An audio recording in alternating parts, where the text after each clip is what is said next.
Oke, bismillah. Kita cek sound dulu ya. Sound aman, teman-teman? Aman.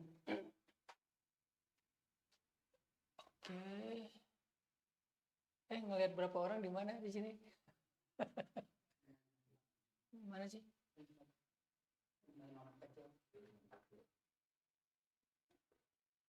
Oh, 570 itu ya? Oke.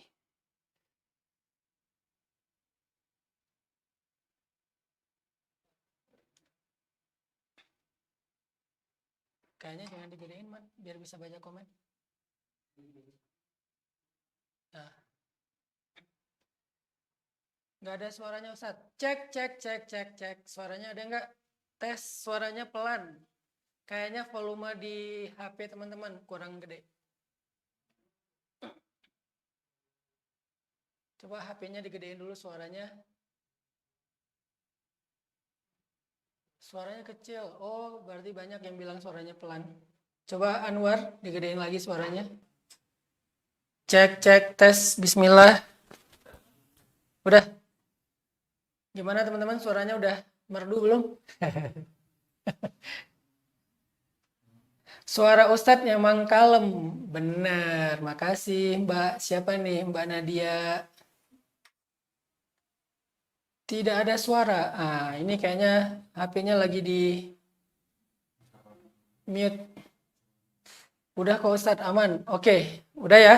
Kita mulai ya. Bismillahirrahmanirrahim. Assalamualaikum warahmatullahi wabarakatuh. Alhamdulillahirabbil alamin. Alhamdulillahilladzi hadana li hadza wa ma kunna linahtadiya laula an hadanallah. Asyhadu an la ilaha illallah wahdahu la syarikalah wa asyhadu anna Muhammadan abduhu wa rasuluhu la nabiyya ba'dah. Teman-teman, kita mungkin pernah baca cerita ya. Suatu hari Ali bin Abi Thalib itu merasa kasihan melihat istri beliau yaitu Sayyidah Fatimah, putri Rasulullah SAW, setiap hari lelah dan repot sekali untuk mengerjakan pekerjaan rumah. Sayyidah Fatimah itu, kata Ali, setiap hari mengambil air sendiri, menggiling gandum sendiri, membersihkan rumah sendiri, mengurus anak-anak sendiri. Dan dulu mengambil air itu berbeda dengan zaman sekarang. Kalau sekarang kan ngambil air cuma tinggal buka keran, cuma tinggal pencet. Kalau dulu tuh ngambil air benar-benar pergi ke sumur yang jauh, kemudian membawa air yang berat ke rumahnya sendiri, dan itu bolak-balik beberapa kali dalam sehari. Begitu juga dengan menggiling gandum. Dulu tuh nggak pakai blender. Dulu giling gandum itu pakai batu ya, batu penggilingan yang manual. Dan itu sampai membuat tangan Sayyidah Fatimah itu luka. Begitu juga ketika mengangkat air sampai badan Sayyidah Fatimah itu kurus. Gitu juga ketika membersihkan rumah, seluruh baju-bajunya Sayyidah Fatimah itu kotor. Melihat kondisi Sayyidah Fatimah yang sangat kerepotan mengurus rumah, sedangkan Ali nggak bisa banyak bantu karena juga banyak amanah dakwah di luar sana. Maka suatu hari Ali mendengar kalau Rasulullah SAW baru mendapatkan banyak budak. Waktu itu memang proses untuk menghapus perbudakan itu bertahap ya. Nah, di Masjid Nabawi itu banyak kedatangan budak-budak yang ingin berkhidmat kepada Nabi. Jadi bukan budak yang diperjualbelikan, tetapi budak yang ingin membantu Nabi di Masjid Nabawi. Karena mereka dulunya sebelum Islam budak, setelah masuk Islam, mereka pengen, kalau dulu mereka kerja kepada tuannya, sekarang mereka kerja kepada Nabi, walaupun nggak dibayar, tapi perlakuan Nabi jauh lebih baik daripada tuannya. Dan mereka ingin memuliakan diri mereka dengan cara berkhidmat kepada Nabi, menolong Nabi, dan seterusnya. Mendengar berita bahwa di Masjid Nabawi ada banyak sekali budak yang datang untuk membantu kebutuhan-kebutuhan Nabi dan kaum muslimin di Masjid Nabawi. Akhirnya Ali bilang kepada Fatimah, wahai Fatimah, di Masjid Nabawi lagi banyak budak dan Nabi sepertinya pasti kelebihan pembantu. Coba kamu pergi ke rumah Nabi dan meminta satu orang pembantu itu untuk bisa membantu kamu di rumah. Maka kemudian Fatimah pun pergi ke masjid, pergi ke rumah Nabi. Pas sampai di rumah Nabi, dari luar Fatimah ngelihat rumah Nabi itu lagi banyak tamu.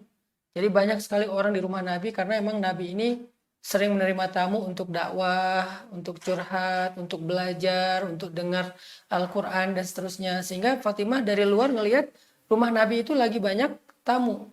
Karena di rumah Nabi lagi banyak tamu, maka kemudian eh ini masih jalan nggak sih? Masih jalan ya? Karena ngelihat banyak tamu, akhirnya Fatimah ngerasa nggak enak hati, malu gitu, mau mengganggu Nabi. Maka Fatimah berdiri di luar pintu, ngelihat ke dalam, oh banyak tamu, akhirnya Fatimah pulang lagi ke rumah.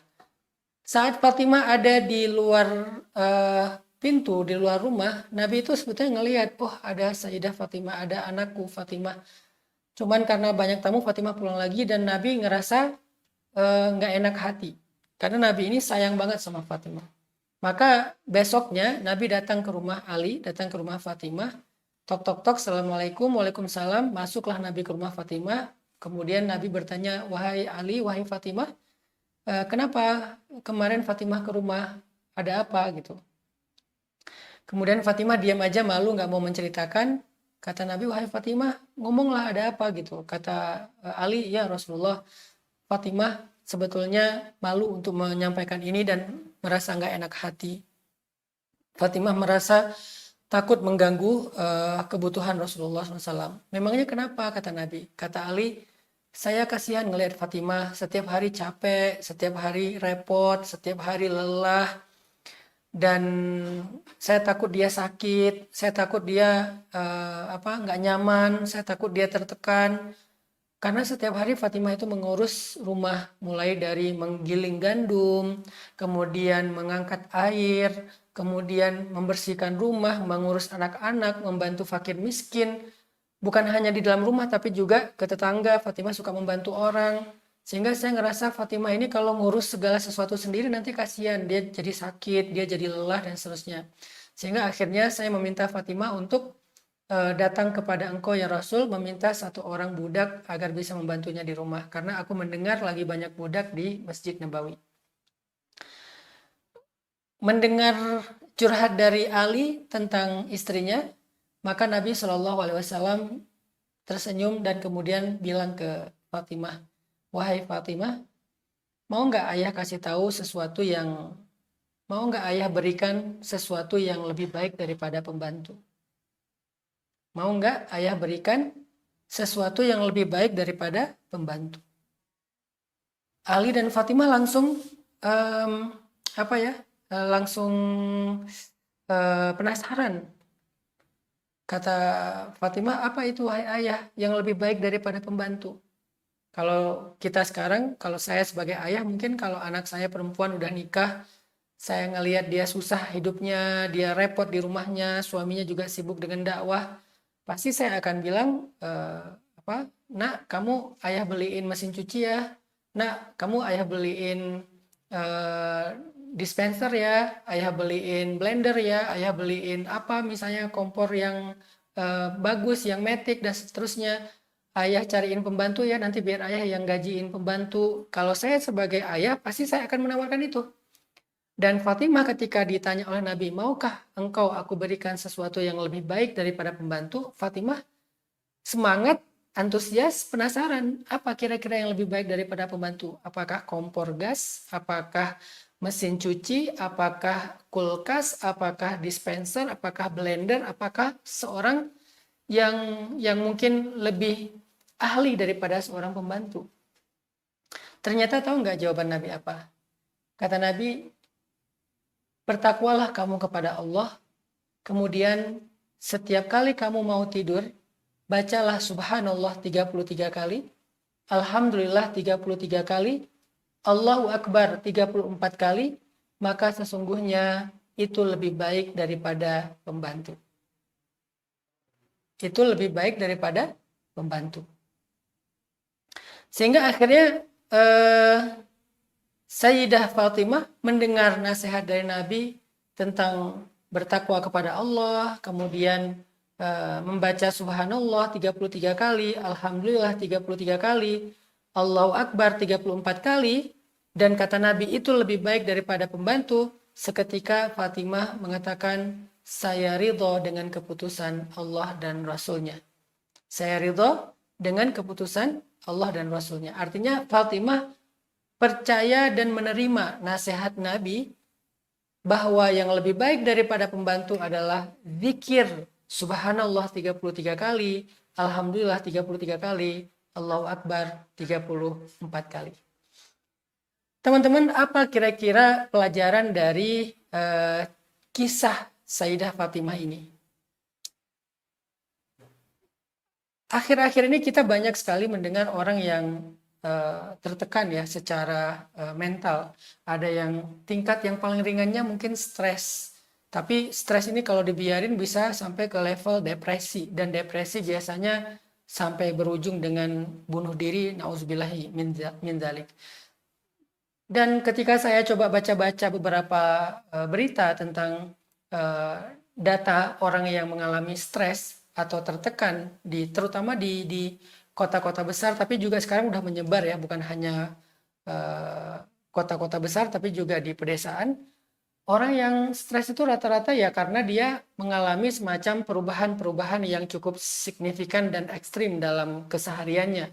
Misalnya yang tadinya punya pembantu, tiba-tiba pembantunya pulang, tiba-tiba pembantunya berhenti, tiba-tiba pembantunya pindah kerjaan. Akhirnya kita sebagai seorang ibu rumah tangga stres untuk mikirin masak, mikirin nyuci, mikirin ngurus anak, mikirin bersih-bersih rumah.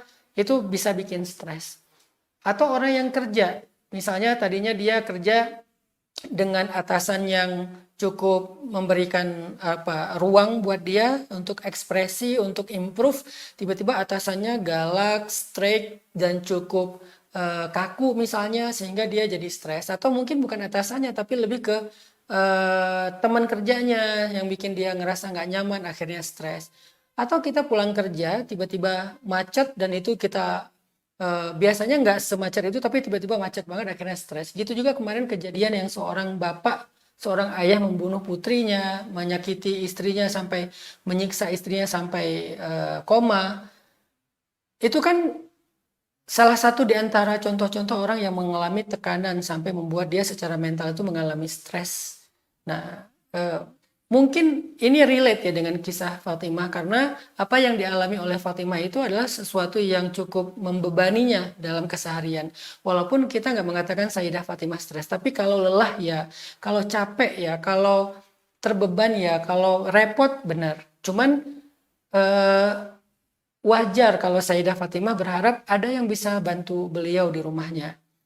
Itu juga yang kita harapin dalam keseharian kita. Mungkin teman-teman anak muda stres karena tiba-tiba dapat banyak sekali PR, banyak sekali tugas, banyak sekali deadline, banyak sekali kerjaan. Kalau yang kuliah mungkin ini ngejar sidang sebentar lagi, skripsi, mungkin project. Kalau yang pengusaha misalnya ini lagi ngerjain satu project yang udah deadline banget, yang udah bahkan mungkin bukan hanya deadline tapi juga deadlock kali ya, yang udah mentok nggak tahu gimana, akhirnya stres. Ketika kita stres, semua kita mencari solusi yang menurut kita tuh kayak bisa ngeringanin beban kita, solusi yang bisa meringankan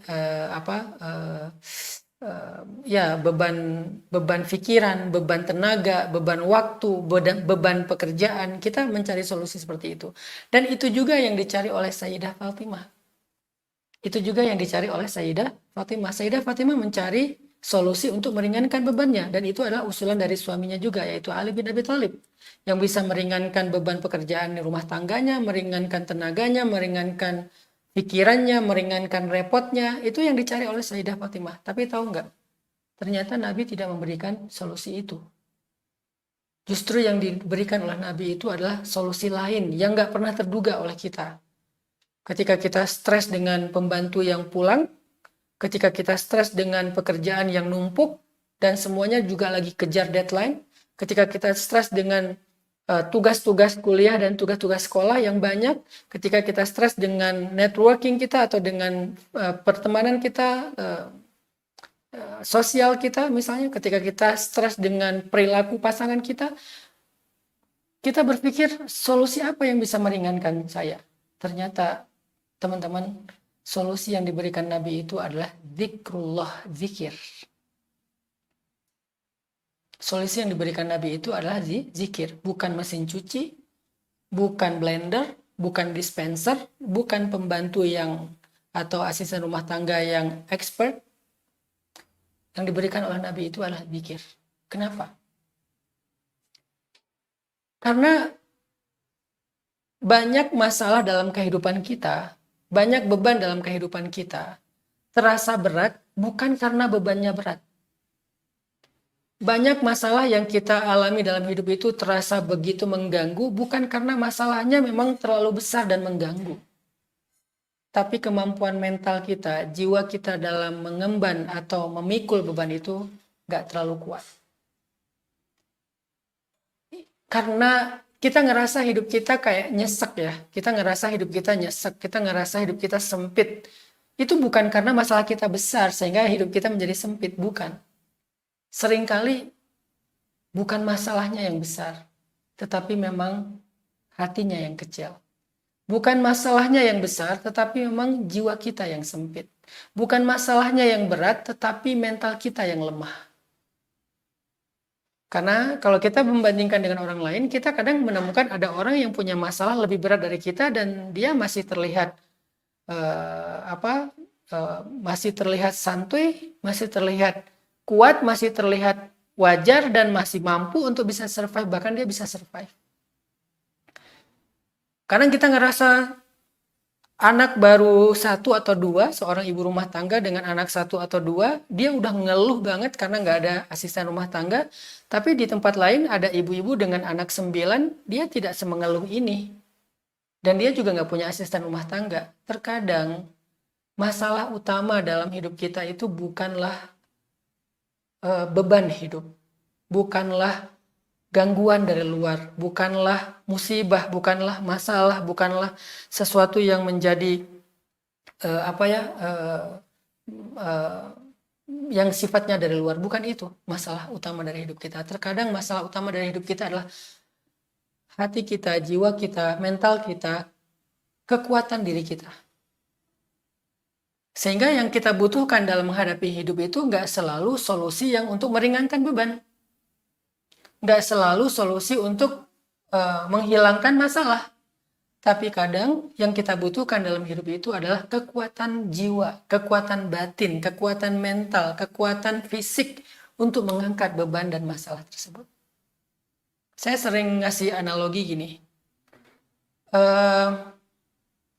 Ada satu ruang, ini seperti ruang studio ini, ukurannya kurang lebih 3x3.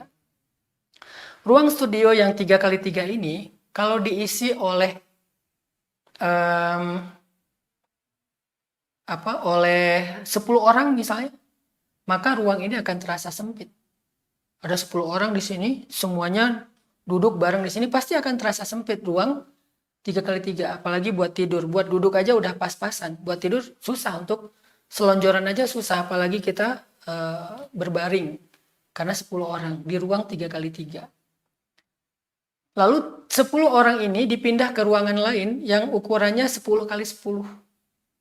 Maka tiba-tiba kita merasa lega, merasa nyaman, bisa selonjoran kaki, bahkan bisa berbaring, bahkan bisa bolak-balik, bahkan kita bisa beraktivitas secara nyaman di situ. Padahal jumlah bebannya sama-sama 10 orang. Tetapi kenapa di sini kerasa sesek dan sempit, di sana terasa lega dan nyaman?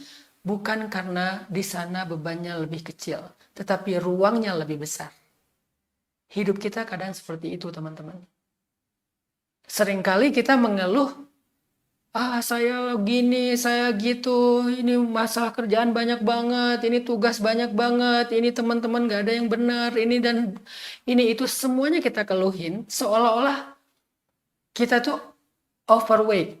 Jadi kita tuh kayak kelebihan muatan. Kenapa ada istilah overweight sampai kelebihan muatan? Karena ada batasan. Misalnya kita naik pesawat, kabin itu batasannya 7 kilo. Begitu kita isi 8 kilo, maka itu akan lebih 1 kilo. Kenapa? Karena batasannya 7 kilo. Tapi kalau kita taruh koper yang 8 kilo itu di bagasi, itu masih lebih. Karena di bagasi 20 kilo. Berarti masih ada kelebihan 12 kilo. Artinya apa? Masalahnya bukan di bebannya, tetapi masalahnya batasannya.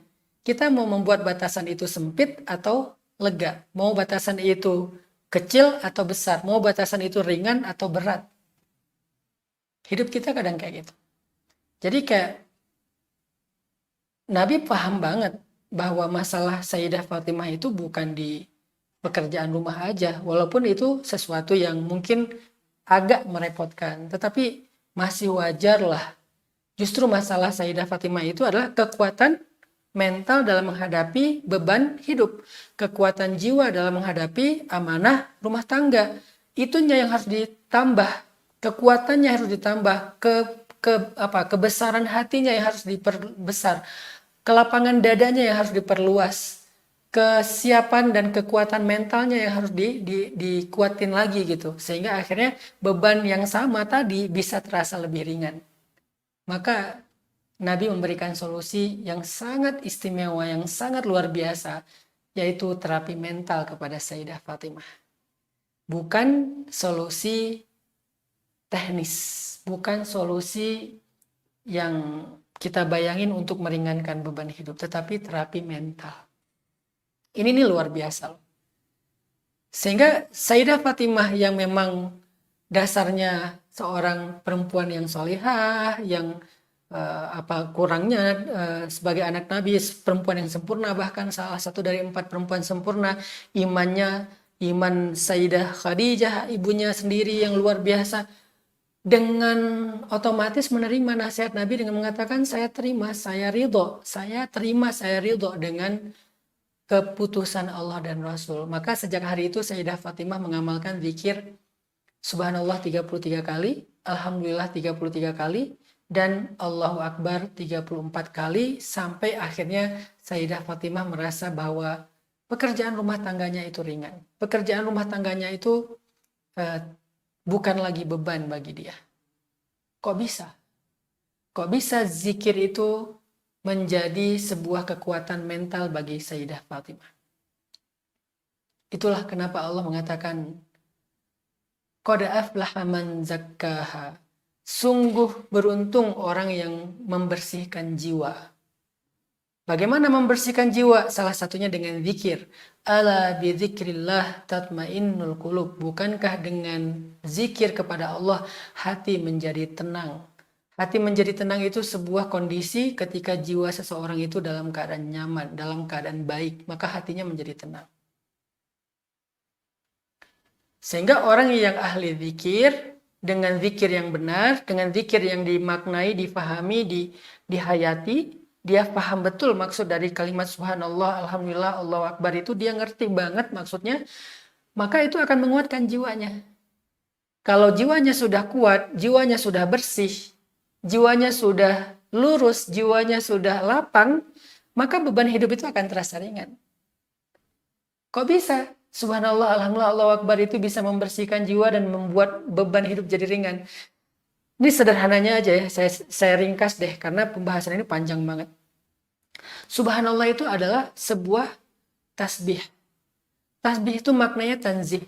Jadi subhanallah itu tanzih.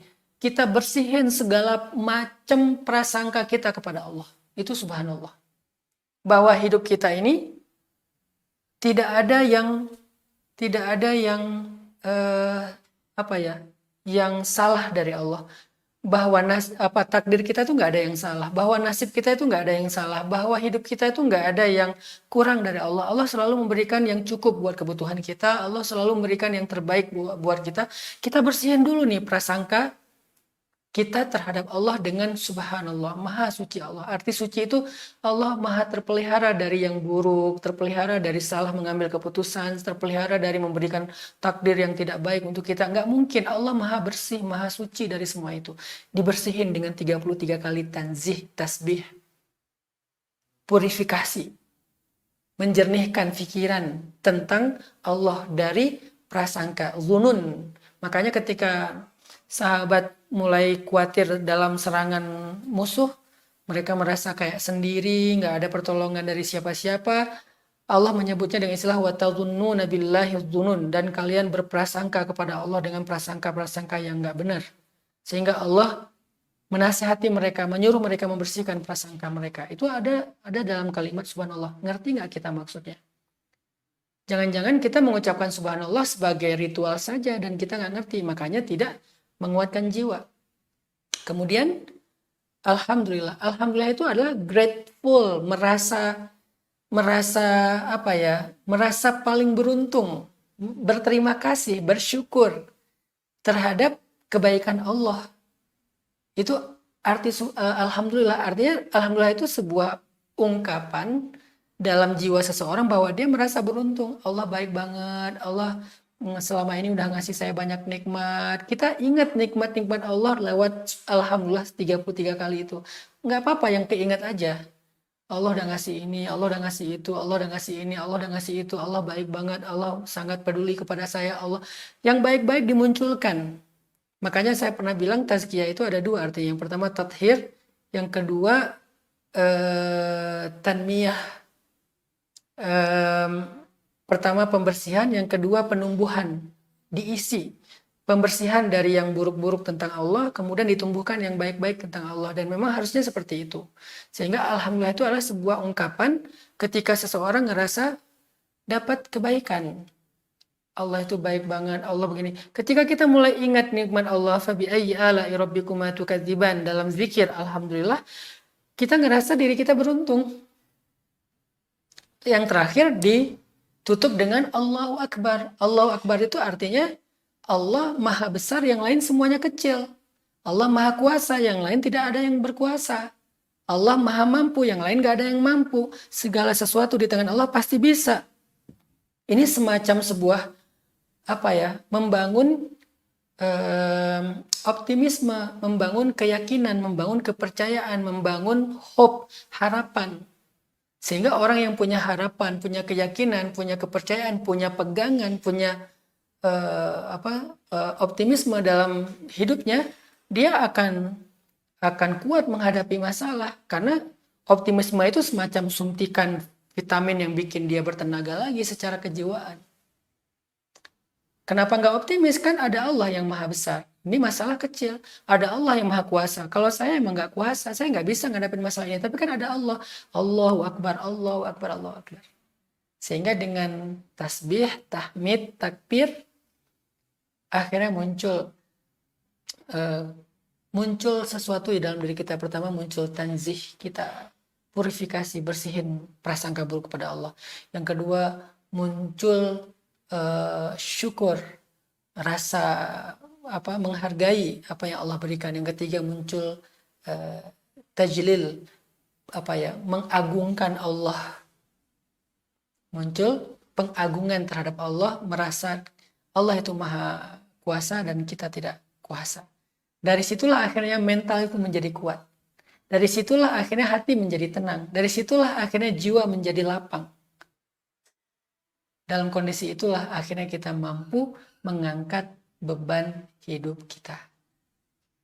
Ini adalah salah satu contoh tazkiyatun nafs. Kalau dalam bahasa sekarang itu terapi mental terhadap orang yang mengalami tekanan hidup seperti stres, diterapi dengan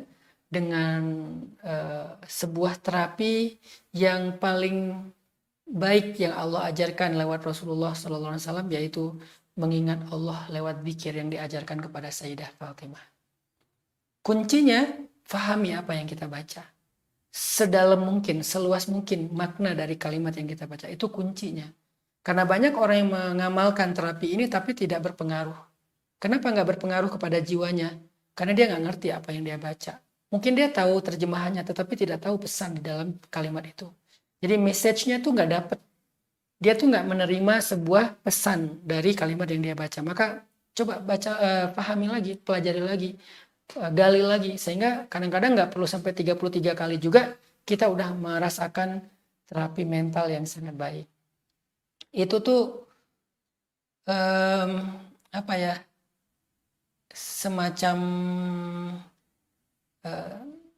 semacam terapi yang diajarkan Nabi kepada Sayyidah Fatimah dalam tekanan hidup, tekanan mental terhadap beban hidup seperti masalah rumah tangga. Dan ini bisa diterapkan dalam masalah-masalah yang lain. Itulah yang kita sebut dengan tazkiyatun nafs. Itu yang salah satu yang saya ambil dari buku ini, namanya Tazkiyatul Anfus, atau ini buku ringkasan tentang tazkiyatun nafs yang saya pernah sampaikan minggu lalu ya, yang ditulis oleh Syekh Said Hawa. Ternyata salah satu terapi mental itu adalah zikir, tapi dengan kunci tadi, paham maksud dari zikir yang kita baca. Lalu kita coba hayati, kita coba tadabburi pesan-pesan di dalam zikir itu. Akhirnya Sayyidah Fatimah bisa melalui ujian beban hidupnya dengan baik. Masalahnya tidak berkurang, atau mungkin bebannya tidak berkurang, tetapi masalah dan beban itu tidak lagi mengganggu. Itu kan yang paling penting ya. Karena kalau kita mengharapkan bebannya berkurang, sebetulnya itu nggak selalu bagus juga. Sama seperti ketika orang belajar ngangkat beban untuk membentuk otot kan. Kalau dia berharap bebannya berkurang, maka otot itu nggak akan pernah terbentuk. Karena otot tidak pernah terbentuk, dia nggak pernah kuat. Sama kayak kita berlatih sesuatu. Kalau kita berharap, aduh, bisa nggak ya latihannya jangan berat-berat, kita nggak akan pernah ahli. Saya dulu ketika belajar ngaji ya, belajar ngaji. Awal-awal belajar ngaji karena saya mau ikut musabaqah tingkat kecamatan, tapi saya belum bisa baca Quran. Saya hanya bisa membaca ayat-ayat yang saya udah hafal. Jadi kayak saya dengar dari ibu saya baca apa, saya hafal, lalu saya tampil. Dan itu modalnya suara, bukan karena bisa baca. Sedangkan dalam musabaqah saya harus baca ayat yang ditunjuk sama juri, bukan yang saya pilih. Jadi bisa aja di mana aja, nggak harus yang saya hafal. Sehingga mau nggak mau saya harus bisa baca Quran dong, supaya saya bisa ikut musabaqah tingkat kecamatan. Waktu saya sekitar 1 bulan lah. Akhirnya saya dipaksa oleh ibu saya untuk belajar pagi, sore, malam. Malam itu sampai jam 10 malam masih ngaji dari habis maghrib. Wah, dikejar target banget supaya cepat bisa baca Quran. Dan waktu itu saya bilang, ini terlalu berat, saya pengen yang ringan-ringan aja, boleh nggak bacanya yang mudah-mudah. Kata ibu saya, kalau kamu baca yang mudah-mudah, kapan kamu bisanya? Akhirnya kita dipaksa baca yang surat-surat yang agak susah, yang matnya banyak, yang tasydidnya banyak, yang huruf-hurufnya itu banyak, yang tafkhim dan seterusnya. Alhamdulillah dalam 1 bulan kurang saya udah lancar baca Quran, akhirnya ikut musabaqah tingkat kecamatan dan alhamdulillah dapat juara. Begitu juga dalam urusan yang lain. Saya beberapa waktu terakhir belajar memanah misalnya. Saya pengen ngerasain yang namanya memanah seperti para sahabat. Artinya para sahabat itu sanggup mengangkat panah dengan beban sampai 120 lbs minimal. Sementara rata-rata kita pakainya 35 lbs, 40 lbs. Saya paksain, pertama pakai 30 lbs, udah gitu 35, udah gitu 40, udah gitu 45, udah gitu 50, udah gitu 55, sampai 60 mentok. Saya terus memaksakan diri supaya bisa sampai 60. Nah, dalam waktu sekitar 6 bulan itu dari 30 sampai 60, itu berhasil karena saya mencoba untuk terus menambah beban, bukan mengurangi beban. Ketika saya udah pakai 60, tiba-tiba saya malas memanah ya. Biasanya udah pakai 60 itu biasanya sekitar 100 shot ya, 100 shot. Dibagi 10, jadi 10 shot, istirahat 2 menit, nembak lagi, istirahat, nembak lagi, 100 shot sehari. 60 lbs itu udah kerasa nyaman dan bahkan bisa ditahan di pipi gitu, nggak langsung dilepas. Selang beberapa lama saya lagi males, lagi banyak kerjaan, akhirnya nggak nembak lagi. Pas nembak saya juga nggak mau pakai yang 60, lagi males kan, pakai yang 35, oh nyaman.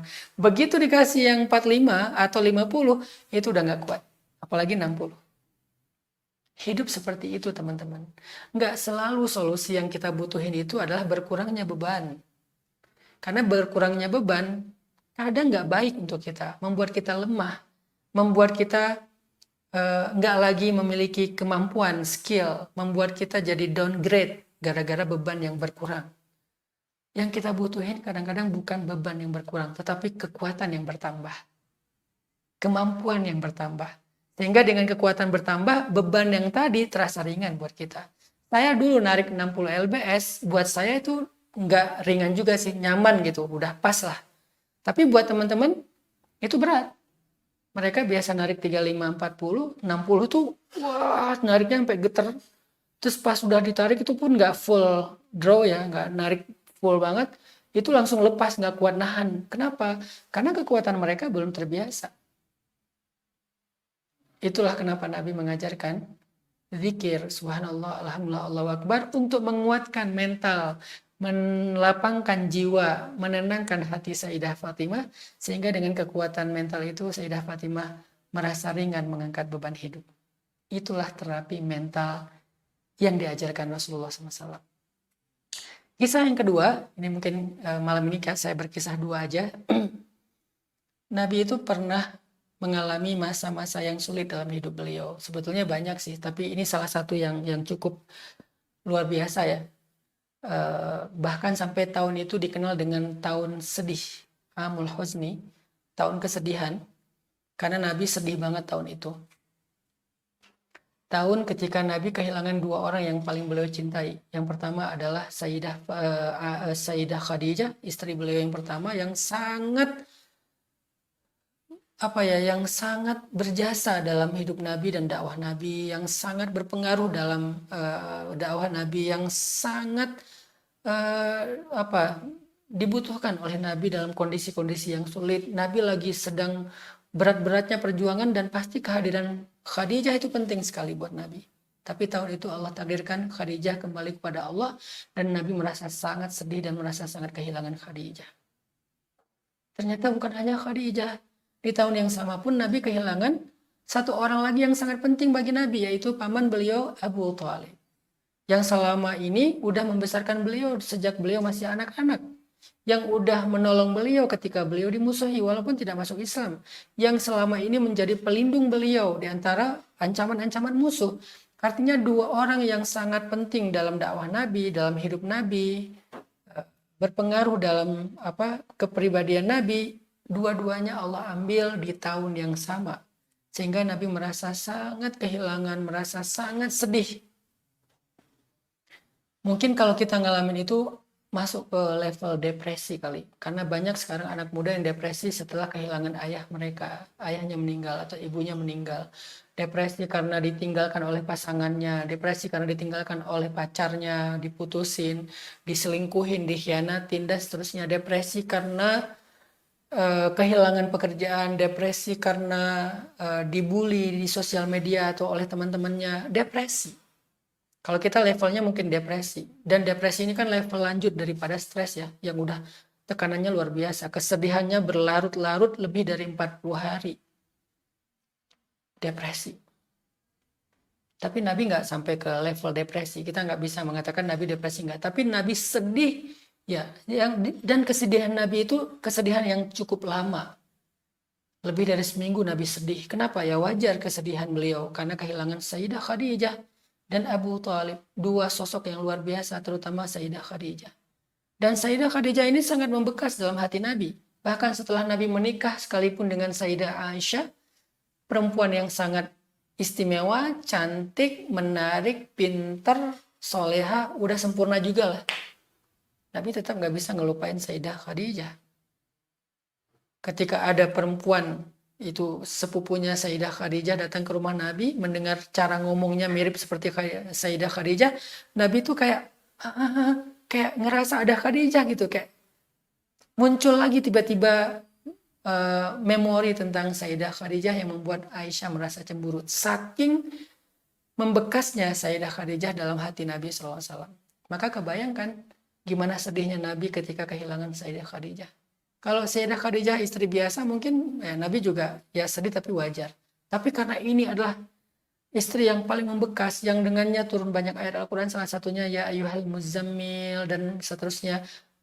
Orang pertama yang sholat di belakang Nabi, yang membantu Nabi dalam dakwah sejak awal Nabi berdakwah, nggak ada siapa-siapa yang menolong beliau. Sangat membekas sehingga kepergian Khadijah itu benar-benar membuat Nabi merasa sangat sedih dengan kesedihan yang lama. Kalau di kita tuh udah namanya depresi. Tapi Nabi tidak depresi. Kesedihan yang lama. Maka dalam kondisi tahun kesedihan itu, Allah memberikan sebuah terapi mental buat Nabi. Apa terapi mental buat Nabi? Terapi mental buat Nabi tahun itu adalah Nabi diajak jalan-jalan sama Allah. Diajak jalan-jalan sama Allah. Ini nih luar biasa sih. Nabi ternyata dalam Islam itu jalan-jalan itu sebuah terapi mental loh. Ini yang kadang kita nggak sadari ya. Sebentar saya cari ininya. Ternyata jalan-jalan itu adalah sebuah terapi. Jadi kayak healing ya, healing. Kayak pergi kemana gitu untuk healing, escape dari masalah gitu kan. Itu sebuah terapi mental. Jalan-jalan apa yang diberikan oleh Allah kepada Nabi? Jadi kayak dikasih tiket nih, pergi biar lo nggak sedih lagi. Ini aku kasih tiket gratis, sana jalan-jalan biar bisa healing. Allah kasih tiket perjalanan buat Nabi. Sebuah trip yang luar biasa. Tahu nggak jalan-jalan kemana? Subhanalladzi asra bi'abdihi lailam minal masjidil haram ilal masjidil aqsal ladzi barakna haulah linuriyahu min ayatina. Surat Al-Isra ayat pertama. Ternyata jalan-jalan Nabi pada malam itu, pada saat itu ketika Nabi sedang sedih berat karena kehilangan Sayyidah Khadijah dan Abu Thalib, jalan-jalan Isra dan Mi'raj. Jalan-jalan Isra dan Mi'raj. Perjalanan di bumi dan perjalanan ke langit. Ini perjalanan yang luar biasa. Sehingga saya ketika merenung merasa, wah Masya Allah ya, ternyata dalam Islam itu terapi mental udah ada, yaitu jalan-jalan. Dan itu sesuatu yang kayaknya paling kita senangi gitu. Apalagi dapat tiket gratis private jet lagi. Kebayang nggak teman-teman dikasih perjalanan VIP dengan private jet, kemudian ketemu dengan orang-orang keren, ketemu dengan tokoh-tokoh hebat, ketemu dengan para idola kita yang selama ini kita cuma lihat mereka di media, yang selama ini kita cuma dengar cerita tentang mereka tapi nggak pernah ketemu, lalu bisa ngumpul di satu momen, semua tokoh-tokoh itu ada di hadapan kita dan mereka menyambut kita. Kemudian selain jalan-jalan di bumi itu kita dikasih perjalanan ke luar angkasa, ke bulan, ke Mars dan seterusnya. Kayaknya healing apa yang siapa yang nggak akan dapat healing dengan perjalanan kayak gitu? Itulah Nabi SAW. Beliau dikasih kesempatan untuk menikmati sebuah perjalanan yang luar biasa. Pertama, jalan di bumi ke satu negeri. Di sana ketemu dengan orang-orang yang beliau idolakan. Yang selama ini beliau dengar dari cerita-cerita Jibril alaihissalam. Jibril cerita dulu ada namanya Nuh alaihissalam. Dulu ada namanya Musa alaihissalam. Dulu ada namanya Ibrahim dan dia adalah kakekmu. Dulu ada yang namanya Syuaib. Dulu ada yang namanya Idris. Dulu ada yang namanya Isa. Dulu ada yang namanya Yahya. Jibril sering cerita tentang mereka, tapi Nabi belum pernah ketemu mereka. Nabi dengan mendengar cerita storytellingnya Jibril, Nabi kagum sama mereka. Nabi mengidolakan mereka. Nabi pengen dengar cerita mereka langsung. Nabi pengen dialog, pengen ngobrol, pengen chat, pengen duduk bareng dengan mereka. Sehingga dalam perjalanan itu Nabi dibawa ke suatu tempat yang sangat mulia, yaitu Masjidil Aqsa, dan seketika mereka semua berkumpul dan Nabi duduk dengan mereka. Bahkan bukan hanya duduk, Nabi sholat bersama mereka sebagai imamnya mereka. Ini perjalanan yang luar biasa. Kenapa ketemunya dengan para anbiya? Kenapa nggak jalan-jalannya ngelihat pemandangan, ketemu dengan para penyair, ketemu dengan siapa gitu yang sifatnya entertain murni? Kenapa ketemunya dengan para nabi? Lagi-lagi tadi, yang dibutuhkan oleh nabi itu bukan hiburan murni, sekedar hiburan aja, bukan. Yang dibutuhkan oleh nabi itu hiburan yang bisa menguatkan mental beliau. Hiburan yang bisa menguatkan mental, bukan hiburan yang bisa menyenangkan. Bukan hiburan yang bisa sekedar seru-seruan. Bukan hiburan yang rehat sejenak. Bukan. Tapi dia adalah hiburan. Tetapi hiburan ini menguatkan mental. Itulah yang dikenal dengan Isra. Lalu setelah Isra ada Mi'raj. Keluar angkasa. Kalau kita mungkin sekarang yang teknologinya baru ke bulan. Tapi Nabi sampai ke langit pertama, langit ketujuh, Sidratul Muntaha bertemu dengan Allah. Perjalanan yang dahsyat sekali sampai ke Baitul Ma'mur, Sidratul Muntaha, Arasy ketemu langsung dengan Allah. Namanya Mi'raj. Itu juga hiburan. Kurang hiburan apa? Naik ke langit luar angkasa. Kita ngelihat ilustrasi luar angkasa aja, galaksi, kemudian space, alam semesta dari jarak sekian ribu tahun perjalanan cahaya, kita udah merasa terhibur ya. Apalagi kalau kita pakai 3D misalnya atau pakai metaverse, kita ngelihat semua itu seolah-olah real banget, itu lebih terhibur lagi kan. Nabi ngalamin itu real, bukan pakai teknologi. Dan itu bukan cuma keluar angkasa, sampai ke langit dunia, sampai ke Baitul Ma'mur, sampai ke Sidratul Muntaha yang gak ada lagi makhluk yang pernah melewati batasan itu, sampai ke Arsy Allah SWT, melihat kemuliaan dan keagungan Allah SWT di sana. Itu kurang hiburan apa? Tapi hiburan itu gak semata-mata untuk menghibur beliau, sekaligus menguatkan mental, jiwa, hati beliau, sehingga ketika beliau pulang dari jalan-jalan, beliau siap menghadapi hidup, siap mengangkat beban hidupnya lagi. Hiburan dan perjalanan seperti itulah yang kita butuhkan, teman-teman. Terus gimana